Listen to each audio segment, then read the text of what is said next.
Good day everyone, mabuhay. Welcome to the discussion of the Group 1 for the RPH Reading in Philippine History. So today, as Group 1, we will be discussing the first case study, which is what happened to Cavite Mutiny. Okay, next slide, please. So, finding out about what happened in Cavite Mutiny, let's look at first what happened in the year 1872. So the year 1872 marked two major historical events in the Philippines. Firstly is the Cavite Mutiny and the execution of the priest Gomez, Burgos, and Zamora, or which we commonly know as GOMBURZA. These events became turning points that fueled Filipino nationalism and sparked the Philippine Revolution later in the century. And although their importance is widely recognized, the events remain controversial due to the conflicting accounts found in primary sources. So the four major primary accounts that is used by many historians includes two Spanish accounts, and the other two is Filipino and French accounts. So these are primary sources because these people that recorded these accounts, who wrote these accounts, have either experienced or saw the event itself, or they have gathered very reliable sources, and then which they made a book or a magazine about it. So this case study focuses specifically on the Cavite Mutiny and its role in awakening national consciousness among Filipinos. So basically what we're going to do in this case study and our what happened in Cavite Mutiny is we're going to find out why does the year 1872 matter? Why does it matter? What's its significance in our history and our characteristic or personality as Filipinos. So we will be unfolding the two major events again, which is Cavite Mutiny and the martyrdom of Gomburza, or the death of the three priests Gomburza. So we're going to find out how this triggered the rise of Filipino nationalism. We're going to find out how exactly or in what way does it spark the spirit of nationalism of the Filipino people, even as students. And we're going to analyze how these conflicting accounts make it a highly debated event. So that would be all for my part. Thank you. Good afternoon, everyone. I am Philippine Bolas, and I will explain to you, or discuss to you, rather, the Spanish account of Cavite Unity, Mutiny, Mutiny, and I will be discuss the Montero account of the Cavite Mutiny.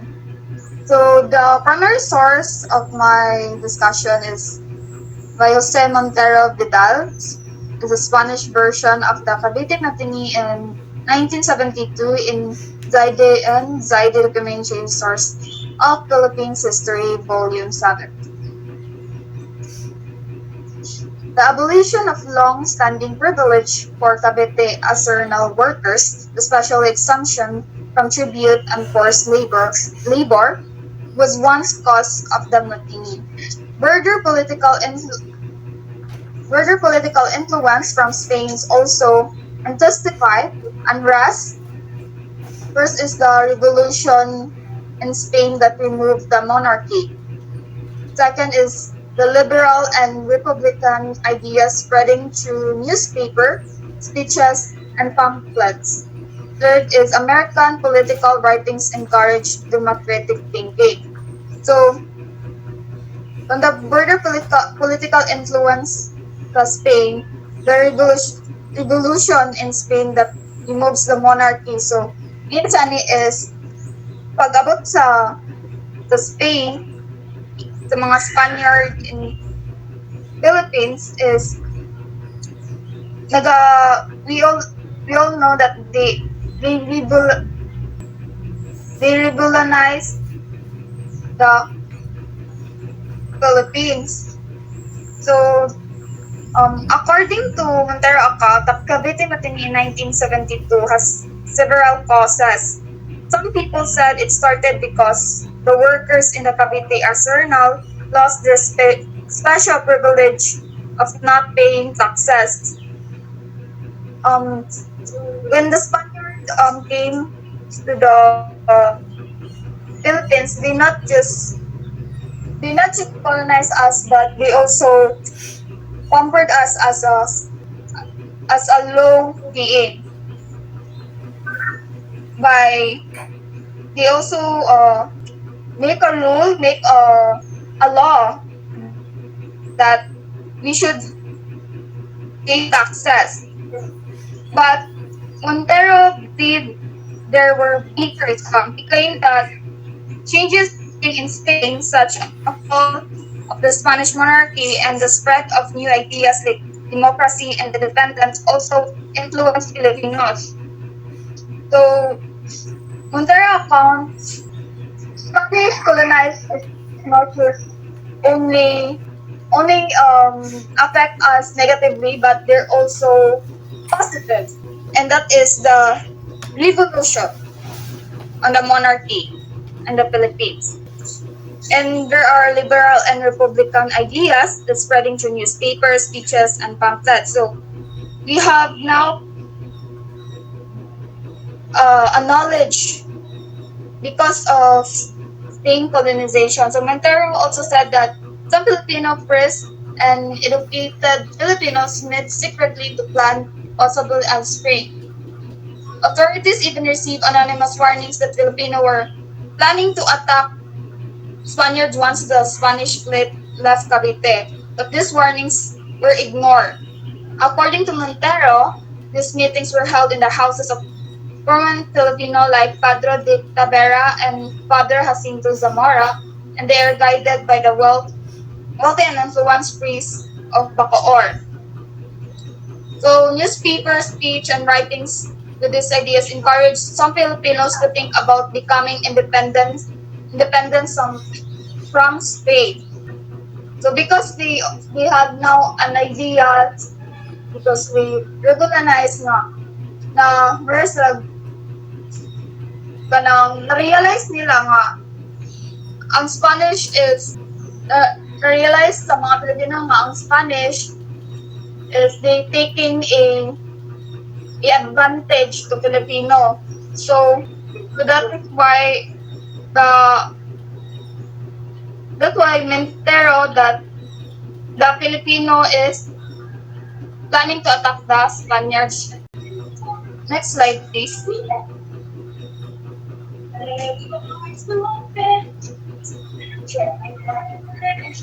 So some Filipino clergy allegedly support independence driven by resentment against Spanish fare. Authorities probably receive anonymous warnings, and this is what Cesar said earlier about the planning and action but ignored them. Secret meetings were held in homes of Paglia. So, on their account shows that Spanish point of view, which often blame Filipinos and reformists for wanting independence. He described the mutiny as a big conspiracy connected to foreign ideas like democracy. However, modern historians argue that Spain exaggerated the event to punish reformists and control the population. The Cavite Mutiny is now understood as a small local protest that the Spanish turned into a major rebellion to justify harsh punishment, especially the execution of GOMBURZA priests. So Montero explanation reflect the bias of the Spanish colonial government at that time. Okay, guys, good day. I am Nick Carlo Abrico, and I'll be concluding the discussion. It is about Governor Rafael Izquierdo's official report. First is about the primary source context.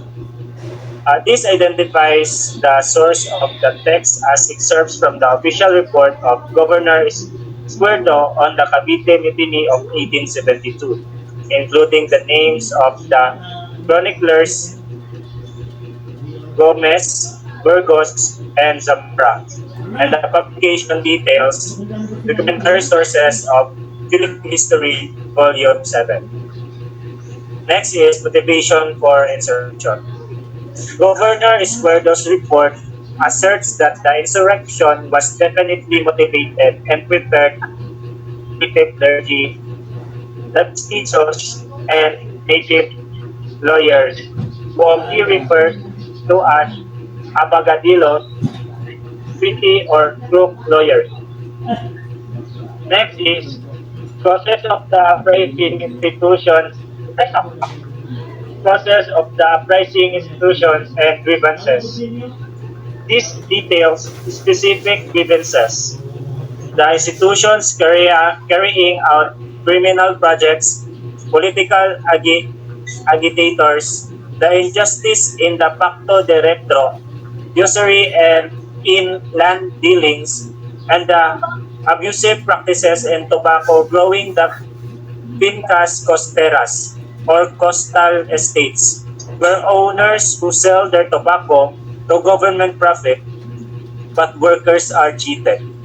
It also mentions the abolition of the privilege that exempted Cavite arsenal workers from paying annual tribute and rendering forced labor or personal service.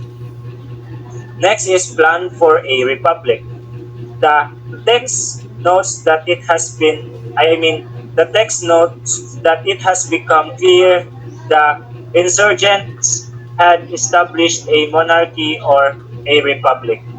Monarchy, rather. I'm sorry. Um, Monarchy or a republic. With all indications pointing to latter, the plan was to place ahead at the head of the archipelago, and the individuals mentioned as potential leaders were D. Jose Burgos and D. Jacinto Zamora, and the Mesterizos and Trayusanos, residents of Trianos or Tria. Next is core reasons for the revolution. The underlying reason for the revolution was the abolition of privileges enjoyed by the Cavite arsenal workers, exemption from tribute and labor. This was compounded by other grievances, abuses from cavalries and forced services, persecution of Spaniards, and a plan to install a new Hadi or ruler and remove Spanish friars. The paragraph highlights that native clergy supported the mutiny by giving it a charismatic assurance that their fight would not fail, linking it to the promise of rewards such as employment, wealth, and ranks in the army. Next is Spanish account. Premonition and leadership. The Spanish accounts claim the 1872 event was premeditated. It involved a conspiracy among advocates, leaders, the native clergy, lawyers, and residents of Manila and Cavite. They allegedly planned to kill high-ranking Spanish officers, then the friars. The signal for this was to be the rocket fired from Intramuros. And next is the events of January 20, 1872. The accounts detailed that on January 20, 1872, the district of Sampaloc celebrated the feast of the Virgin Loreto and fired fireworks. The Caviteños mistakenly mistook this as the signal. Sergeant La Madrid attacked Spanish officers at sight, and this was followed by the sound of buglers, which signaled the start of the revolution. The leaders of the rebellion were allegedly the three priests Gomez, Burgos, and Zamora. and Joaquin Pardo de Tavera, Antonio Maregedor, and Jose and Pio Basa, among others. These figures, including the priests, were imprisoned at the Mariana Islands or executed. Lastly is the execution of GOMBURZA.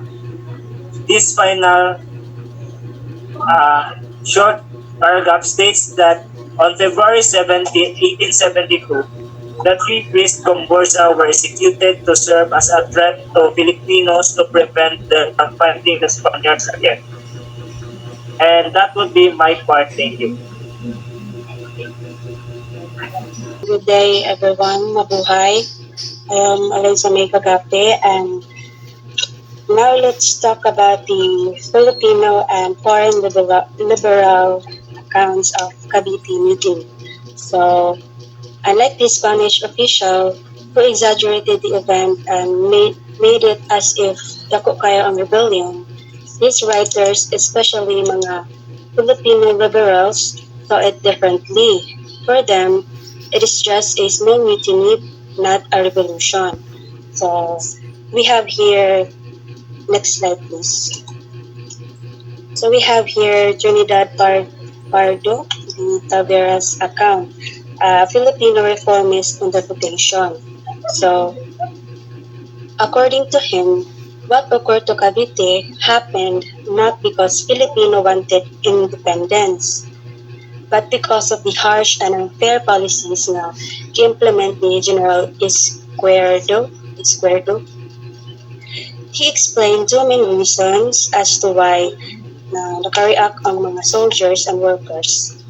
So, first, the removal of long-held privileges, tribute, exemption, and exemption from forced labor. So, when we say tribute exemption, meaning ana, is wala sila bayaran na tax or dili sila mabayad og tax. And exemption from forced labor, meaning ana is they were not required to do unpaid work for the Spanish government. And then it was suddenly removed by General Izquierdo. So, natural lang yun nga, kanabitaw makareact ang mga people kay syempre gitagan sila privilege, then it only took one person bitaw para mawa to nga privilege. The next is the sudden ban on opening of the School of Arts and Trades. So, this was supposed to give Filipino skills and opportunities like carpentry, mechanics, and other trades. And again, it was banned by General Izquierdo. Next slide, please. Okay, so, for Tavera, these sudden unfair changes lead the workers and soldiers to react. It was not a rebellion but a response to mistreatment. So, Tavera also said that during this time, Filipino were not yet asking for independence. They only wanted to have a education, better living conditions, and fair treatment. And he also added that Spanish exaggerated the mutiny because they were afraid of losing their power, especially in education and civil matters. Because if the Filipino is educated, so syempre, dili na sila maisilifog bitaw sa mga Spanish. And Madrid was planning reforms to reduce the pairs power in education and civil matters. Sa pairs used the mutiny to justify regaining control. So they used the mutiny as a political tool to make Filipino appear dangerous. Because as I said earlier, kanang lahat yung exaggerate pa para ba ilahan palabuan nga ako daw ang mutiny dun daw Tavera. Then because of this, the issue became political. Mausad ni ang rason why the GOMBURZA was targeted and executed for them to stop the secularization movement. So when we say secularization, it is paghatag higher church position sa mga priests. And then, yeah, so overall, according to the Filipino and foreign liberal accounts, the Cavite Mutiny was small, misunderstood, and exaggerated by the Spanish for political purposes. So that will be all from my part, and I will be now giving the next stage to the next reporter. So, good day everyone. I am Nino Alan Aceto and I will be reporting the primary source, excerpts from Plauchut accounts on Cavite Mutiny. So, General La Torre created a junta composed of high officials, including some friars and six Spanish officials. At the same time, there was created by the government of Madrid a committee to investigate the same problems submitted to the Manila Committee. When the two finished work, it was found that they have came to the same conclusion. Here is a summary of the reform they considered necessary to introduce. So the first is change in tariffs rate at the customs and the method of collection. So the second one is removal of surcharge on foreign importation. The third is reduction of export fees. So the next is permission for foreigners to reside in the Philippines by real estate to enjoy freedom, worship, and operation, commercial transport, and flying the Spanish flag. So there is or that didn't get no, so ako lang siyang pasahon. So the fifth is establishment of the advisory of council and form the Ministry of Overseas Affairs in Madrid on the necessary reform to be implemented. So the sixth is change in primary and secondary education. Uh, the seven is establishment on an institute of Civil Administration in the Philippines, rendering unnecessary the sending home of short-term civil officials every time there is a change. So the two last one is study and direct tax system and abolition of the tobacco monopoly. So next slide, please. Uh, the arrival in Manila on General Izquierdo puts a sudden end to all dreams of reforms. The prosecution instituted by, by the new Governor General were probably expected as a result of better disputes between the Filipino cleric and the friars. Such as policy must really end in strong desire of the part of the other repressed cruelly. So in regards in school, it was previously uh, decreed that there should be in the Manila a society of art and trades to be opened in March 1871. So to repress the growth of liberal teaching, General Izquierdo suspended the opening of schools that they previous to schedule inauguration. So the Filipino had a duty to render service on the public roads construction and pay tax every year. But those who were employed at the maestranza of the artillery in the engineering shops in Arsenal of Cavite were exempted from the obligation from time immemorial. So without preliminaries of any kinds of decree by the government, withdrew from such old employees the retirement privileges is disclassified them into a rank of those who work in public roads. So the fire used to incident as a part of the larger conspiracy of cement their dominance, which had started to show crack because of the discontent of the Filipinos. There are showcased the mutiny as a part of a greater conspiracy in the Philippines by Filipinos to overthrow the Spanish government. Unintentionally and more so prophetically, the Cavite Mutiny of 1872 resulted in the martyrdom of Gomburza and paved the way to the revolution of culminating in 1898. So that's all my part, and I will give it to Miss Logel.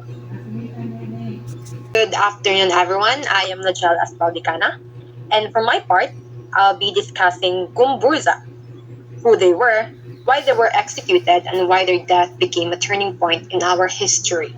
So, next slide, please. So, who were the GOMBURZA? So, GOMBURZA is the collective name of three Filipino priests, Mariano Gomez, Jose Burgos, and Jacinto Zamora. So, a lot of you know who these three priests are, especially katong elementary, araling panlipunan. So, they were tagged by the Spanish authorities as the supposed masterminds behind the mutiny of 1872. So, these three weren't just ordinary priests. They were highly respected, educated, and influential. They also represented the growing movement of secular Filipino priests who wanted the right to lead their own parishes instead of simply assisting the Spanish friars. Assisting the Spanish friars. So because of this, they became a threat to the Spanish clergy. So, next slide, please. So, according to many accounts, the Spanish, so, balik tayo na, why were they excused? Why daw GOMBURZA are accused sa una? So, according to many accounts, the Spanish clergy deliberately linked GOMBURZA to the Cavite Mutiny. Why? Because connecting the priests to the mutiny gave them a perfect excuse to silence the secularization movement, the movement that challenged the power of the friars. So, as kanang what Miss Kagapi ingon ganina about the secularization movement, so, para sa further information ninyo, secularization movement, or simply definition niya, the secularization movement was the campaign led mostly by Filipino secular priests to take back and control of the parishes from the Spanish friars. So its goal was to let Filipino priests, not Spanish members of religious orders, manage and lead the local churches. So that's what the clear explanation of what secularization movement is. So instead of investigating the real cause of the mutiny, the Spanish government used the event as a political weapon. They charged the priests with treason and sedition, even though the evidence against them was weak and questionable. So, katong mga Spanish kinatratan man sa una sa mga kinatratan sa mga secular priests, which are where or which GOMBURZA belongs. Because sa una, there are two, for your information, there are two types of priests sa una. We have regular priests or friars, and second is mga secular priests or mga Filipino priests. So kaning mga regular priests or mga friars is kanang under niya sila sa authority of the bishops. So they do not follow any religion order di ay. So what ang pasabot na is wala sila nag-follow ka ng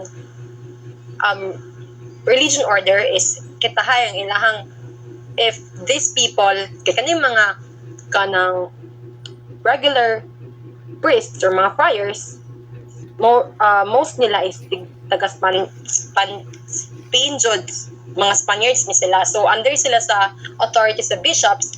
So if kani sila under niya sila ni nga parish nga Saint Dominic ang name, ang tawag nila is Dominicans. If they're under the parish of Saint Francis, Francisa ng tawag. And if they're under the parish of Saint Agustin yung tawag. That's how Spanish friars is. So, ano sila, mga Spaniards, dyan sila niya. Ang ilang mga parishes is dagko niya powerful. That's why na-threaten sila aning Gumburza, which mga right secular ka ng priests sa una.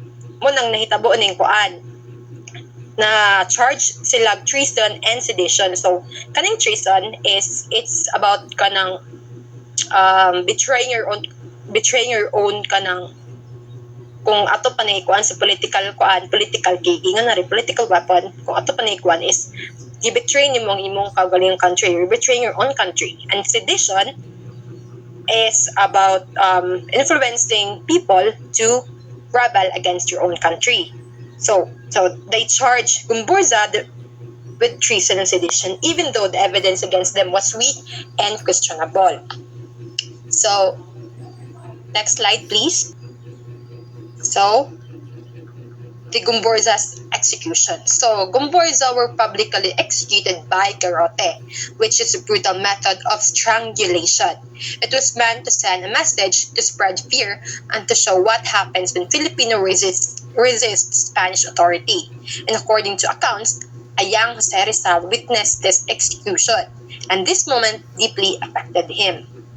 So this execution didn't silence Filipinos. Instead, it sparked something bigger, the rise of Philippine nationalism. So their martyrdom became a symbol of injustice, awakening Filipino consciousness in the 19th century. Even Jose Rizal, years later, dedicated his second novel, El Filibustrismo, to Gumburza. So, next slide, please. So at this point, let me read a passage written by Father Manuel Garcia, which reflects how Filipinos saw Gumburza's trial and execution. So, the government, by enshrouding your trial in mystery and pardoning your co-accused, has suggested that some mistake was committed when your fate was decided. And the whole of the Philippines, in paying homage to your memory and calling you martyrs, totally rejects your guilt. The church, by refusing to degrade you, has put in doubt the crime charged against you. So this quote reinforces the idea that many believed Gumburza were innocent, and their execution was a grave injustice. So overall, Gumburza were not just victims of the Cavite Mutiny. They were victims of a system that feared Filipino empowerment. Their death became the spark that fueled the next generation of Filipino reformers, including Rizal, and became one of the foundations of our national awakening. So that would be all for my part. And let me call on Ms. Hazel Capayas for the summary conclusion. Thank you. So, good day everyone. Mabuhay, I'm Hazel May Capayas. So, in summary for our report, the Cavite Mutiny remains a debated event because of the conflicting accounts left behind. Spanish narratives exaggerated the incident to justify repression, while Filipino and foreign accounts exposed the political motives behind Spain's actions. The mutiny's failures ultimately led to the execution of Gumburza, whose deaths awakened the Filipino spirit and intensified the demand for reforms. These intertwined events shaped the early foundations of Philippine nationalism and the path towards independence. And that would be all for our reporting. Thank you. Thank you for listening.